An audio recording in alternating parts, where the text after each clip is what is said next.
Hello, dear listener. I have something truly special to share.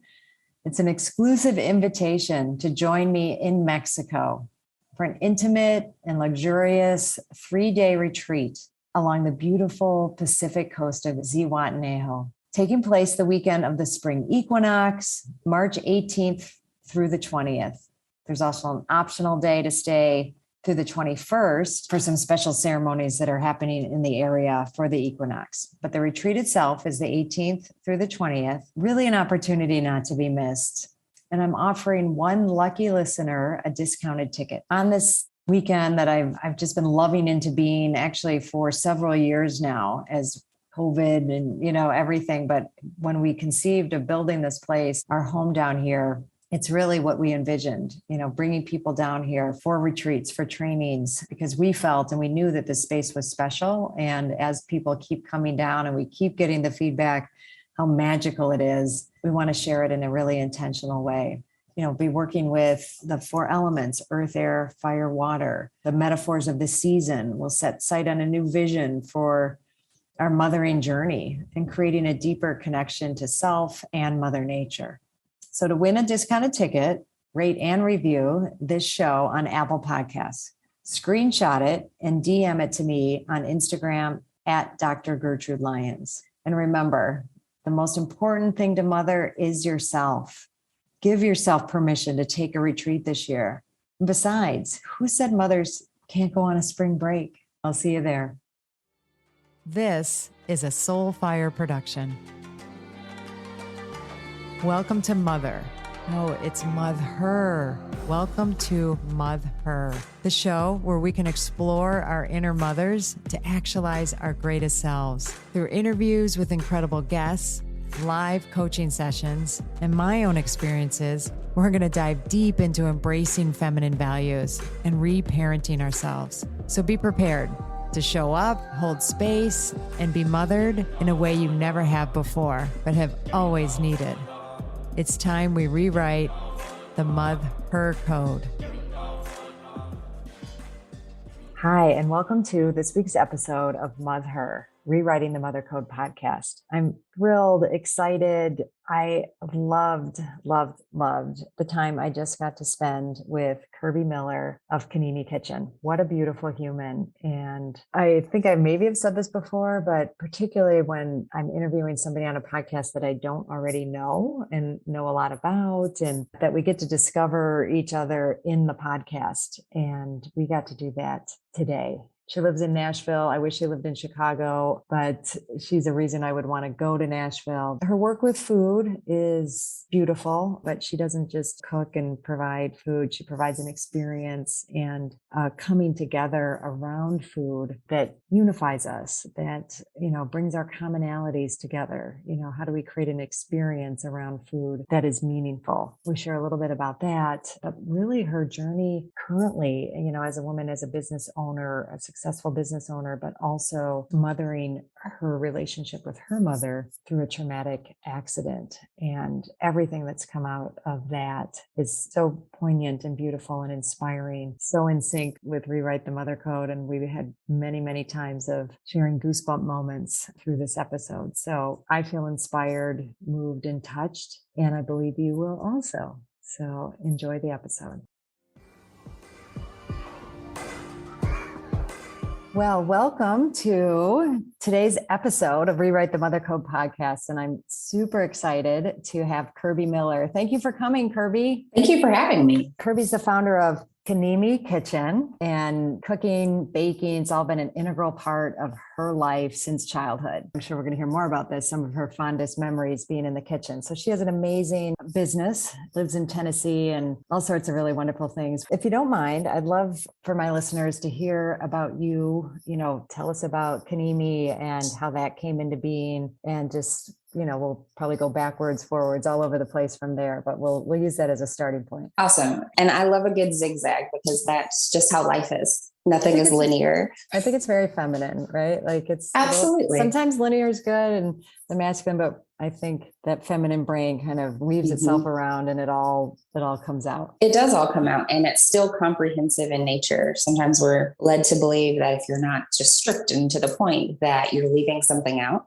But I actually have an opposite opinion of that. So thank you for asking about KiNiMi Kitchen. And it's a project that I launched about 4 years ago in a more formal structure, but the seeds of KiNiMi Kitchen go back as far as I can remember. So I was always kind of this dual interest type of person. My family used to describe it kind of like you have two different ways in one body. I was always highly analytical, fascinated by science, reading the textbook of my sister who was 10 years older than me. And then I would go take the new TV box and paint it and turn it into a castle. There was always just this duality of spirit. And very early on, I had an affinity toward just creating, getting in the kitchen and creating. And that was a unique time and intersection where my mother, who to the outside world, that was a superhero and homicide detective, solution, everyone came to her for solutions.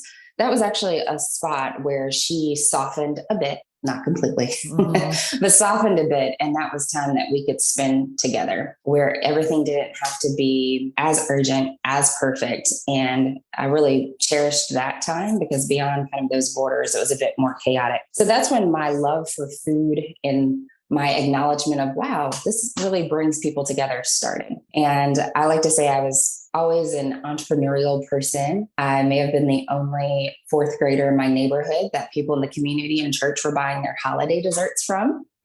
So like, I just always loved that I can come up with this idea. I can get in the kitchen. I can make it taste really good and people enjoy it and it brings them together. And then they come back again and it gives them a place to start conversation. So fast forward a bit and my scientific interest kind of took the forefront. And a lot of that was at the guidance of my mother, who was just like, be the doctor first.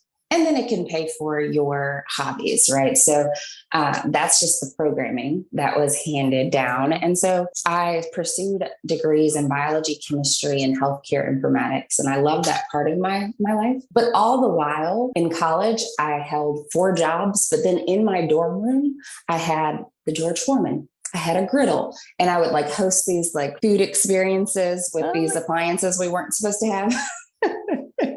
And so all the while sitting in the lab for hours, I still had these type of culinary aspirations and this just affinity toward connection. And then as I really built my career in healthcare, I was still making custom cakes for people and planning events and cooking for them. And when it got to the point where I graduated with my master's and I kind of felt like that's what this was, this big thing that everybody was like, oh, you have to do this. I was like, this is good, but there's still more. And there was one morning at 3:00 in the morning that I was just sitting there thinking, okay, if I never give this other part of me a real chance, if I never let it out of the corner, will I be satisfied? And the answer was absolutely not. So that's where KiNiMi Kitchen was actually born into the world in a more formal sense.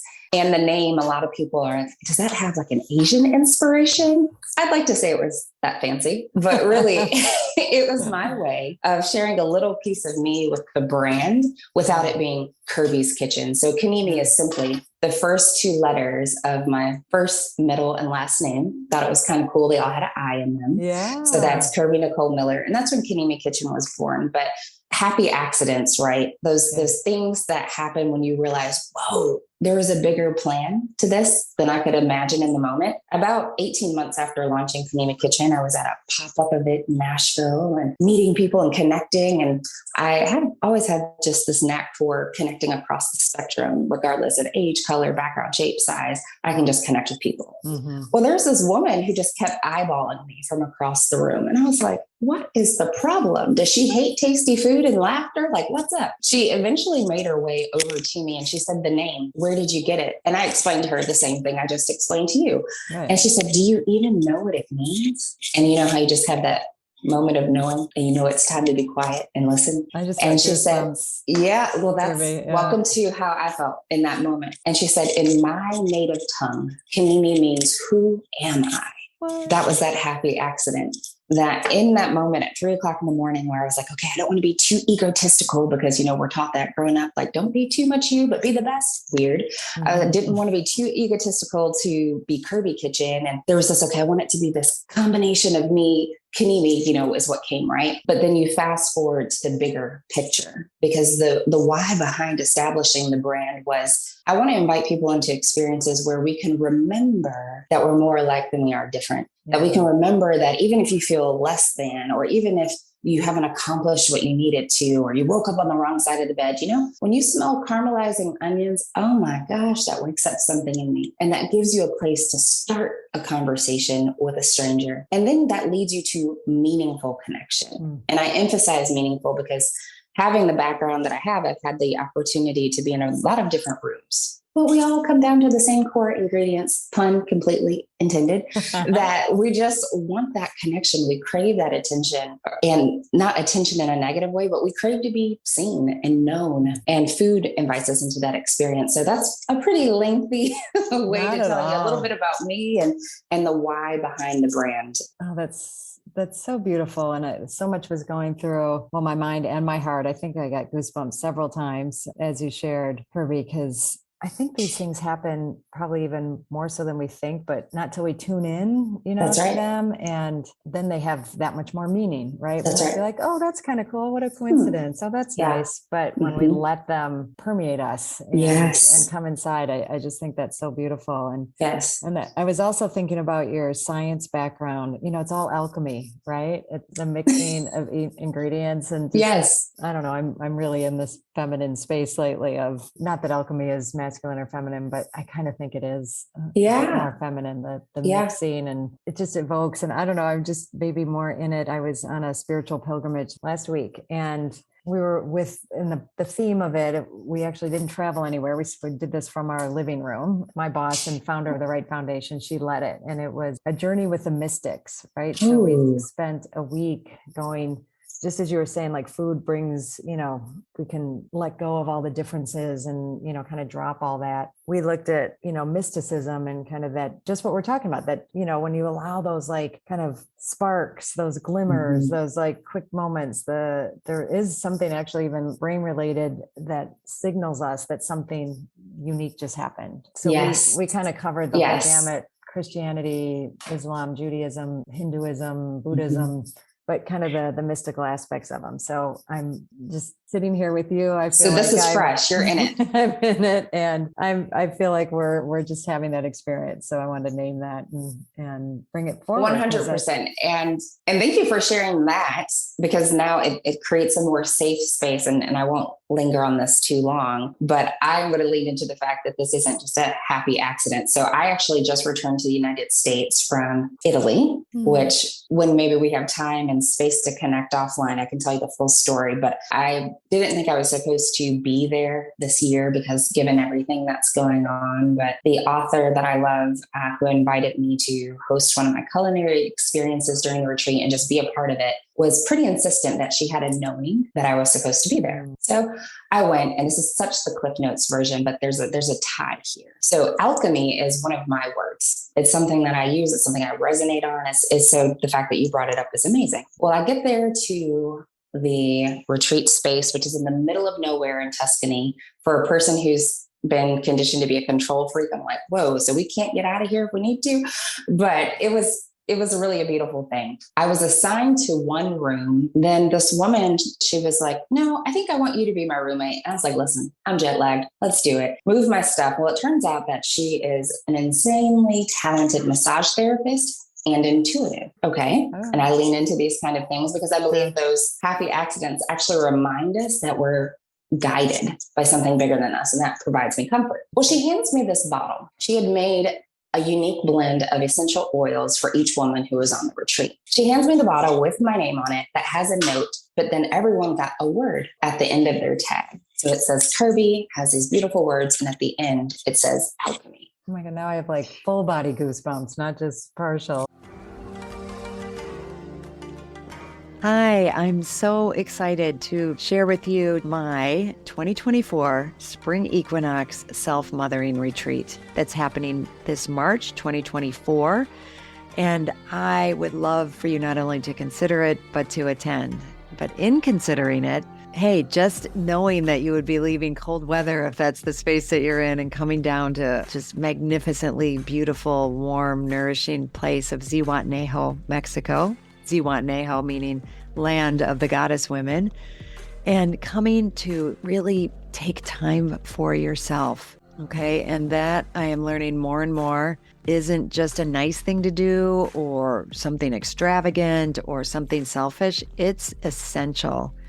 And I really want you to take it seriously to consider, just think about what would it take for me to go. It's a 5.5-day retreat, getting from where you are, getting there, landing there, and then being in a space that is all about you. It's all about nourishing you. It's all about tuning into you, using everything around us, the nature, the food, the beautiful people, the rituals, ceremonies. I bring it, we really bring it. And we go deeper and deeper as the days go on, and we release, we let go, we bring in what is nourishing, what is empowering, what is that space of just really divine feminine energy.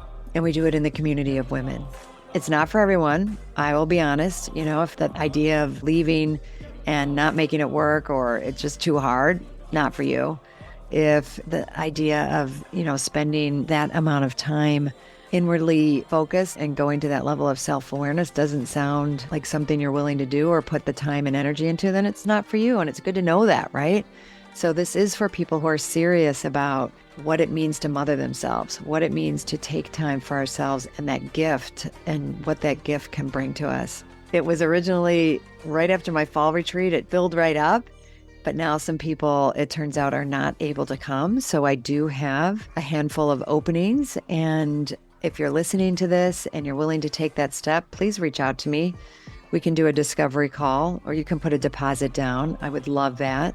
And you can do that by going to my website, www.drgertrudelyons, DrGertrudelyons.com. Go to events, and there you go. It'll all be there. There's a beautiful page there for you to explore. I look forward to hearing from you and then seeing you on my spring retreat.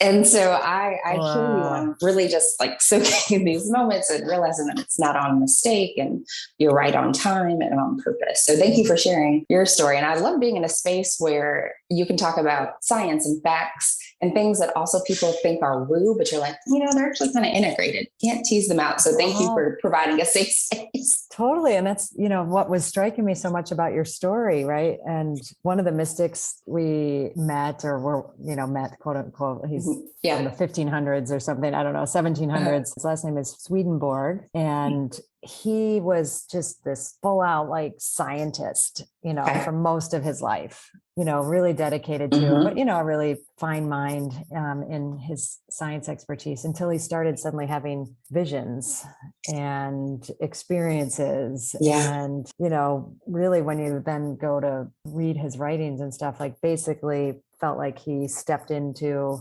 like the afterlife, heaven, hell, and but this is a scientist, right? Scientist. Yes. And, but he went with it. He decided, I'm not going to fight this. And I don't know, I think it's just showing when our left brain and right brain work in synergy, and we're not fighting them or thinking one's better than the other. We're focused. That's right.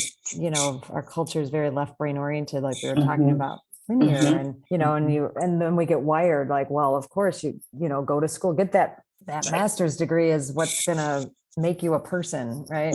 Right. The ultimate. It's like, well, okay, that was a journey and something I've accomplished, but this gnawing is still here. Imagine that. Then you follow, and you followed Judith, who I just mentioned, Dr. Judith Wright her whole model of transformation is called elevating. And a key component is your yearnings, following those deeper yearnings, those, universal hungers, which I love, like tying to food, right? Like, even though, it's all kind of the same, these places where we think that there isn't, such a divide, but our deeper yearnings, like to matter, to make a difference. Yes. And, those, you don't get a degree in that, but that's where we're going to find fulfillment. That's right. No online certificate for being a good human, making an impact, and mattering. Sorry, there's no certificate for that. It transcends time. It transcends status, title, race, color. Actually having enduring meaning is the wrapper for all of that. But how much time do we spend talking about? And I think that's what you're doing, through your medium of food, to bring people together and create a space. And I know that some of this was informed, as you mentioned, with your relationship with your mom and the food. Do you want to share a little bit about that, kind of historically and then current? I just assume it all ties together. Yeah, it all does. There's always a bridge and a connection to everything if we're really open to being integrated. Like I said, those moments where my mom was softer and more human and accepting were something that I craved and cherished. My mom, as I alluded to earlier, was a little bit of a hard personality. She came from an extremely abusive and poverty-ridden childhood. And a lot of that trauma was unresolved, but it informed the way she showed up in the world with excellence and vigor and very black and white and discreet. And then she was led into a career of being a homicide detective. So that within itself has repeated trauma and issues. And then through a litany of other things that happened, she just navigated the world as an unhealed person internally, but poured so much outward. And what that led to was a disconnect where from the outside looking in, we had the biggest house in the neighborhood. Our house was impeccably decorated, always smelled good. We had the best food, all the things. But internally, it was chaotic and devoid of just being able to, it felt as though and was very real that every interaction was kind of just a revalidation of worth. And if not this, then a very severe kind of payment for it. And that took on a variety of different forms that, when you grow up, you learn could be filed under abuse. And that was hard because you didn't really have a space where you felt like you could talk about these kind of things because people would be like, oh, you have this, you have that. And then when you have this mother figure that's revered externally and that you want to love and you love in these moments, but also you fear, and that has informed you that if you don't do this, then here's the response. Because I know that your audience navigates complex things, I wouldn't share this on every podcast that I'm on, but there were multiple occasions where if you did X, I will take my gun out and kill you myself. That's not a very motherly or feminine thing to say or embody. And when someone has very extreme reactions to things, and as a child, you almost believe that would be true. 100%. Right? Yeah. It's a kid, and you so, don't have that filter. You don't have that filter. And so then that also leads you to not being open to trying new things where you could potentially fail. That leads you to leading with excellence no matter what, being unrelenting in nature, all of these things, because what you've been taught is if you don't stay within this line, if you tiptoe out here, that's sudden death. And in some terms felt very literal. Well, you mash that up with a person who's naturally curious and artistic and creative. I learned very early on to abandon those parts of me and really embody the parts that were excellent, set the curve in the class, do all of these things. And I carried that with me through adulthood. We had a relationship that externally would be like, oh my gosh, your mother is doing all of this. But I made a decision at 10 years old when my father died unexpectedly, who was my safer place, that as soon as I'm able, I will leave this and never come back. And that took me from Michigan to Nashville to attend college. But externally, it looked like, oh, you're in a private school. You're doing these things. But what you didn't hear was the conversations behind the scenes where if you do this, I will take everything from you and you'll be left you'll need me before I need you. Just this continuous cycle, right? So then that led to me having those 4 jobs in college, even though she hated that. That led to me, still being excellent academically. But then you fast forward to me learning a bit more autonomy and being able to express myself more fully. And that's where that dovetails to, okay, I'm doing the corporate thing and excelling at that. But then, we're also going to put this culinary brand out into the world that allows people to feel human and connected. And I began to thrive more in that space, feel more like myself, where I didn't have to leave science or healthcare, but it was more of an and conversation. I kind of was getting my footing in the world as myself, learning that some of those definitions and things that I was handed weren't true. It's kind of like turning the light on when you've lived in years of fear of the boogeyman. You're like, whoa, that's not true. I have the opportunity to explore new definitions and really be this more whole person. And you know what? It's kind of fulfilling, and other people are drawn to that. So that was my kind of coming out of that. But then about 3 years ago, I got a phone call that changed everything. My stepfather and mother were in a horrific car accident here in Nashville because she had relocated here. I actually introduced her to my stepdad. That's a whole nother story. And with that phone call, I did what you're supposed to do. I did what I was led to do. I was to actually be by their side in the hospital. And that turned into 5.5 months of sleeping in a hospital. My mother was in a coma, trach feeding tube, very touch and go with my stepfather. And the very odd part about all of this is they ended up, through me being able to advocate for them at the medical center where I worked. Oh my God. So I spent months sleeping at the bedside, advocating, taking a shower in a hospital room, going across campus to lead meetings for a position that I had just accepted. And people would comment about, I don't know how you're doing this. This is pretty amazing. I had my higher up saying, if people didn't know you personally, they have no idea what you're going through.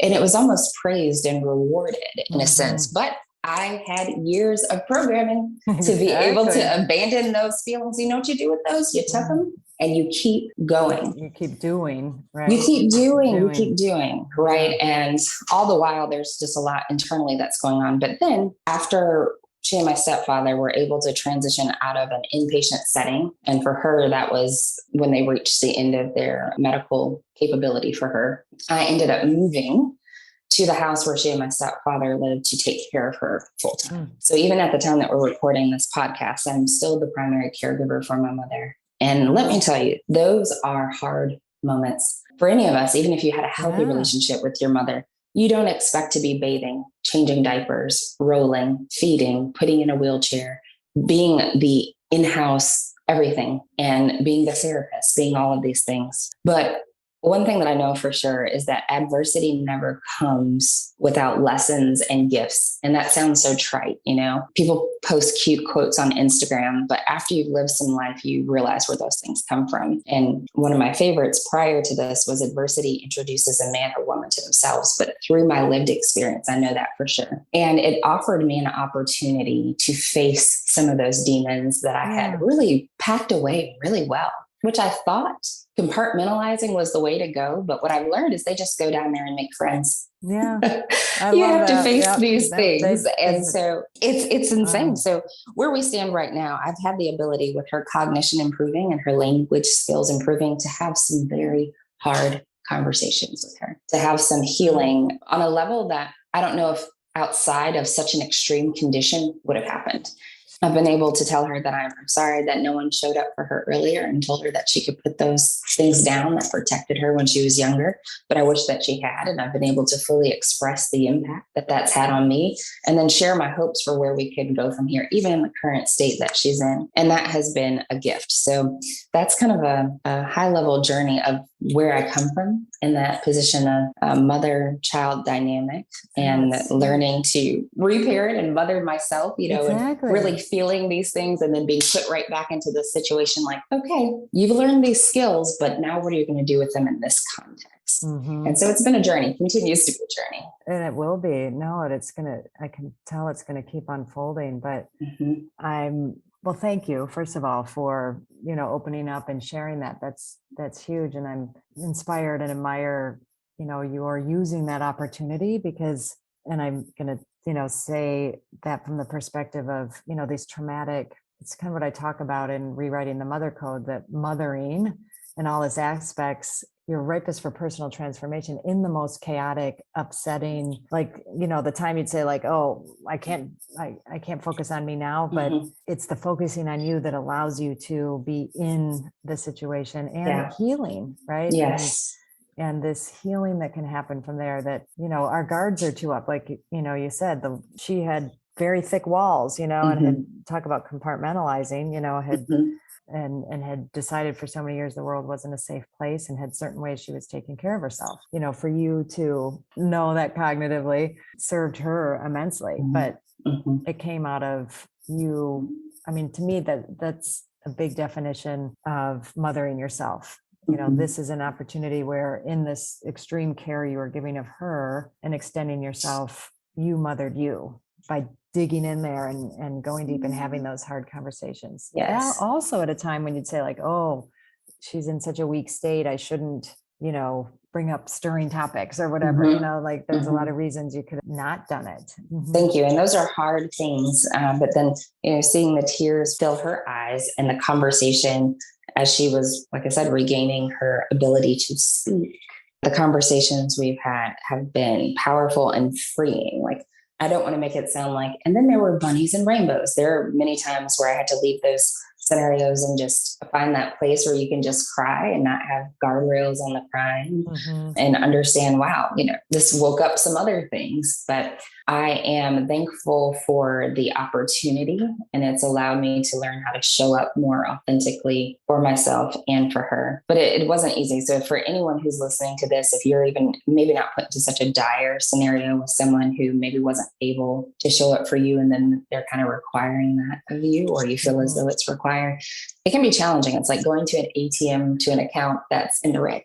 So you feel like, wow, how can I be kind to you? How can I take the deep breath when you're frustrated with me? How can I alter my schedule to change your diapers and still have to have this dignity when it felt like kindness and patience was not honored in it? I didn't deserve it. Right. Growing up, how do you do that? But it's through those experiences where you can, for me, I'll speak for myself, where I could really step back through reading different books and talking to different people and listening to different podcasts, see her more as a human and how I fit into her human story versus this, mother that she couldn't be.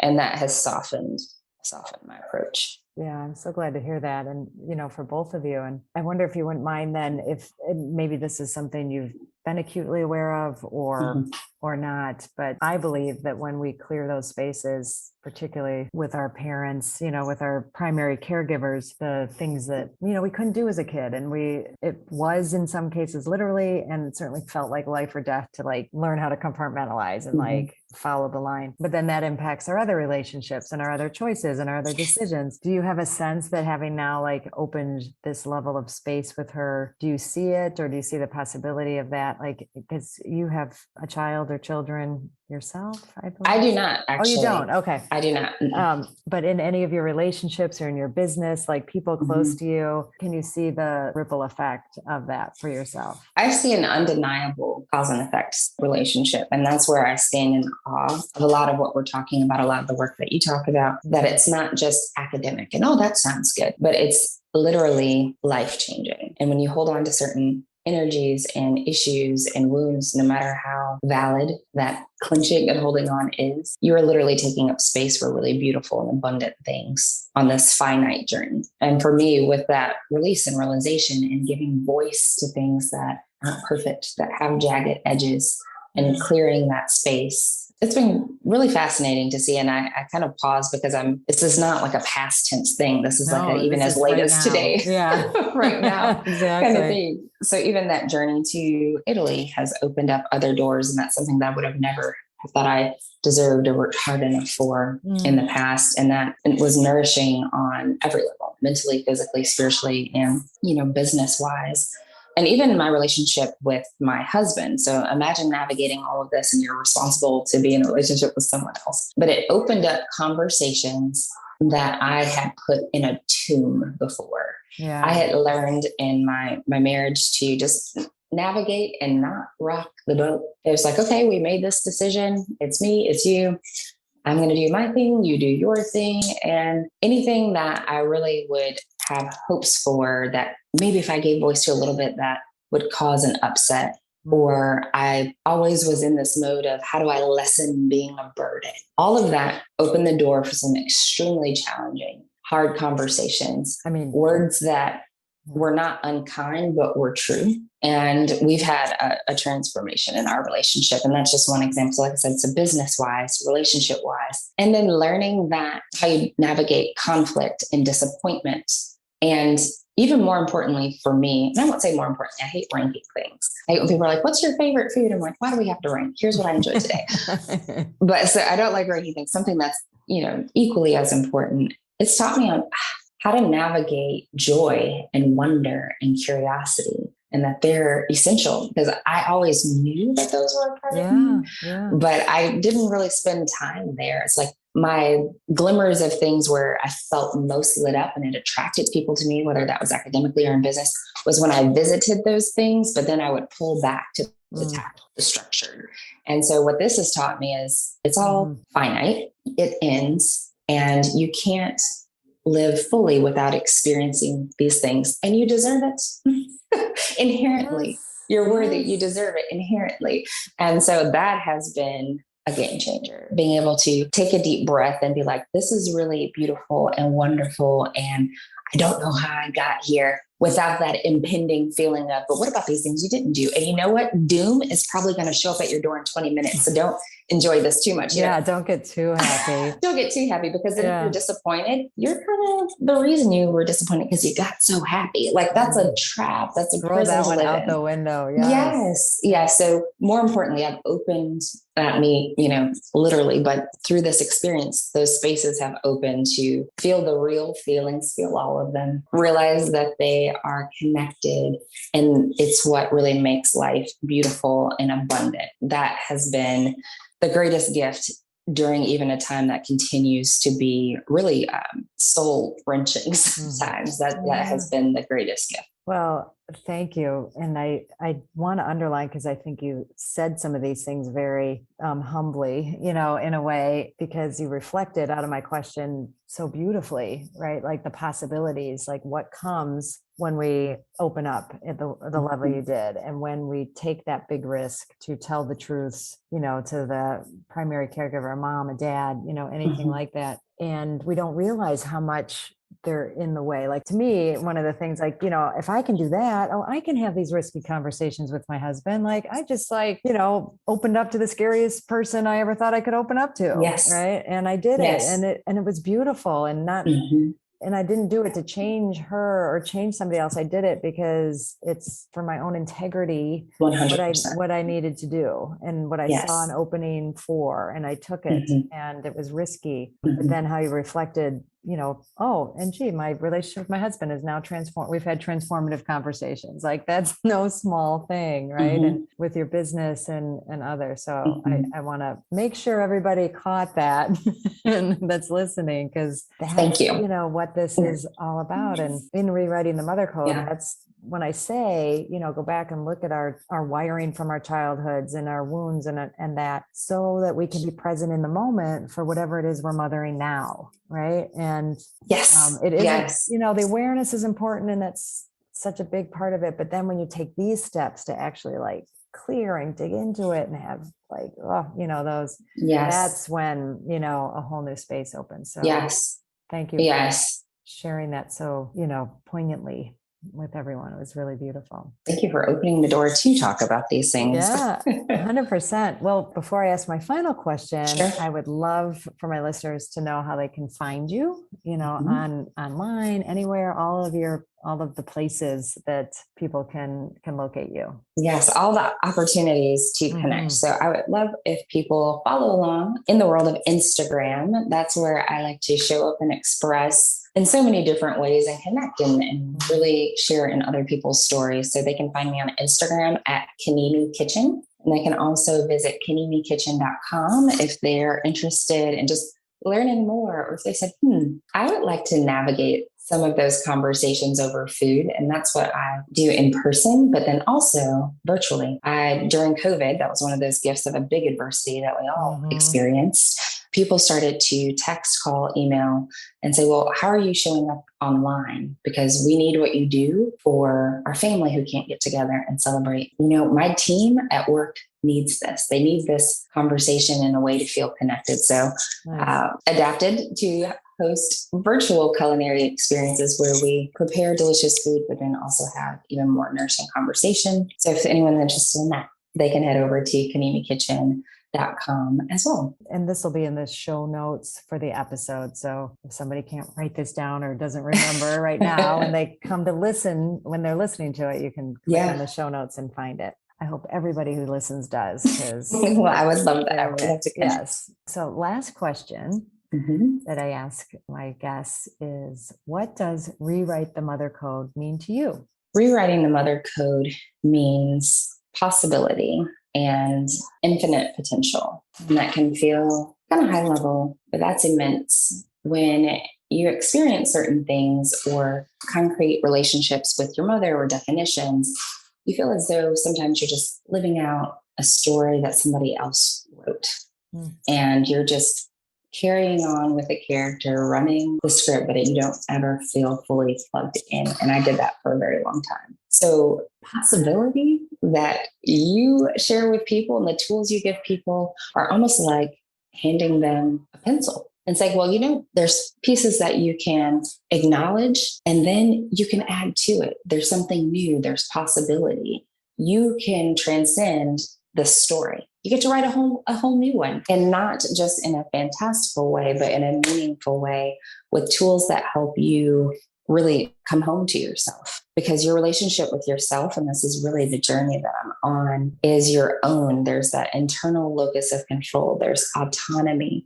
Home is here. Two people came together and a biological process worked and I was conceived. That doesn't mean that they were fully equipped to nourish each part and help me to express who Kirbee was really meant to be in this world. They did what they could with what they had to get me to a place, but being able to have access to resources and tools to understand that, whoa, I actually get to be the author now is beautiful. And so rewriting the mother code means that I have possibility. There's a future. And then I also have the tools to navigate anything else that happens, that comes up, good, bad, or indifferent. I am the right kind of person to do that. And it restores that worth, that worthiness that was always there, that maybe wasn't communicated prior, and lets me know that I am the right kind of person. I can trust me with me. Well, I love that. And I got goosebumps again. It's just I've been getting them for you this whole time. We just keep trading goosebumps. Goosebump trading is going on. I thank you so much. I feel like I just got a gift of through your reflection of what it means to you and expressed through your experience in your eyes. That was very, very meaningful to me. Thank you. What is one way that you're going to mother yourself this week? I love that question. One way would be to remind myself that I am on time and still on purpose, even if all the pieces, maybe in that day, that hour, don't make sense. That's how I will remother myself, because in an ideal world, our moms would come alongside us and let us know that it's okay. And even if it wasn't this time, then maybe next time, or provide you resources and tools. All of us didn't have moms who did that, mine included. And so that's a learned thing that I still struggle with daily. If it's not right the first time, or if this isn't all coming together, then the perfection that you're seeking, if you're not like 99% there, then you're not worthy, or something really bad is going to happen. So remothering myself is like, okay, Kirbee, maybe you step outside and take a deep breath. That journaling that you love, that opens insights for you, but then you abandon it. Maybe we go back there and realize that it's not a waste of time. You're not missing out on something else. So really just slowing down, realizing that I'm on time, on purpose, and then doing the things that I know to do here and allow myself to experience it fully. Beautiful. I'm totally on board with that, mothering of yourself this week. And maybe we'll have to connect and see how it goes. I would love that. More about. I would love that. Thank you again so much, Kirbee. This has been just an inspiration and delight for me today. Thank you. This has been reciprocal. It's amazing. Thank you for having me. And thank you for how you show up in the world. I've listened to some of your podcasts and your work, and knowing that there's a tribe of people who are really interested in changing how we do life is powerful and nourishing. So thank you. Thank you for how you show up. Thank you so much for choosing yourself and taking the time to listen to this podcast. As always, please rate, review, and subscribe to subscribe to Mother. It helps other people who need this message, aka all women, well, actually everybody, men included. I'm honored to have you on this journey in mothering yourself. Remember, change is uncomfortable, but it's beautiful, and it starts with us. And if you can't wait until next week's episode, follow me on Instagram and LinkedIn at Dr. Gertrude Lyons or at my website, drgertrudelyons.com. I'll see you next time.